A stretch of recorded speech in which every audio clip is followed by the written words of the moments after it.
A poor locksmith walks into the jungle of the Philippines and walks out with a secret worth more than most countries on Earth. In the early 1970s, a man named Rogelio Roxas claimed he followed an old map into a mountain tunnel. Inside, he found something impossible: a solid gold Buddha, taller than a man, surrounded by gold bars stacked like bricks. Hours later, soldiers arrested him. The Buddha vanished. The gold was never seen again. So here's the question that still haunts historians, treasure hunters, and intelligence agencies to this day. Where did it go? And more importantly, who already had it? This is the mystery of Yamashita's gold. Roxas didn't just tell stories. He filed a lawsuit. He named names. He claimed the gold was seized by forces connected to the highest levels of power in the Philippines. The case dragged on for decades, with judges openly admitting something shocking. They believed a massive amount of gold really existed. But if that's true, this wasn't just one lucky find. It was part of something much bigger. To understand that, we need to go back to World War II, and to a general known as the Tiger of Malaya. General Tomoyuki Yamashita was one of Japan's most feared commanders. By 1942, Imperial Japan controlled huge parts of Asia, China, Korea, Southeast Asia, and islands across the Pacific. And wherever the Japanese army went, something else followed: gold, silver, art, jewels, ancient relics taken from temples, palaces, and banks.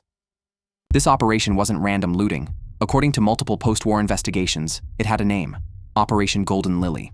The mission was simple: strip Asia of its wealth and send it back to Japan to fund the war. But there was a problem. By 1944, American submarines controlled the seas.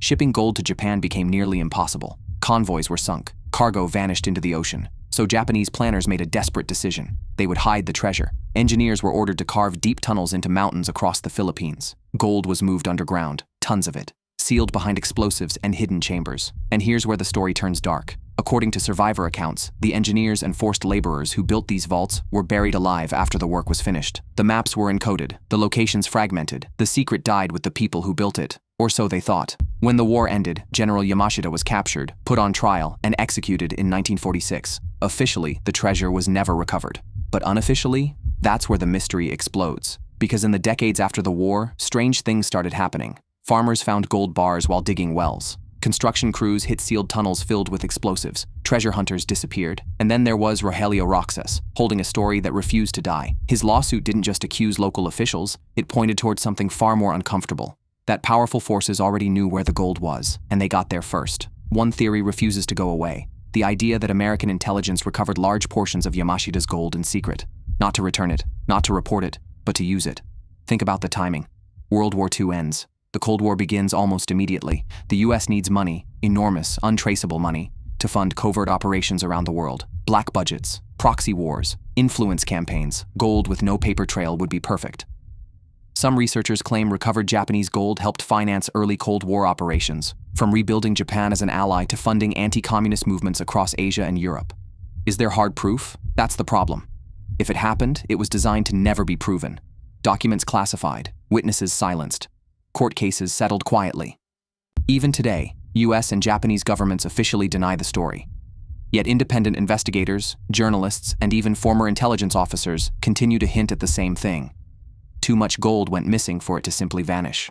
And remember, Roxas wasn't the only one. Over the last 70 years, dozens of treasure hunters have claimed discoveries. Some found artifacts, some found sealed vaults, some were threatened, some disappeared. No single person has ever recovered it all. Which raises the most unsettling question of all. What if Yamashita's gold isn't still hidden in the jungle? What if it's already been spent?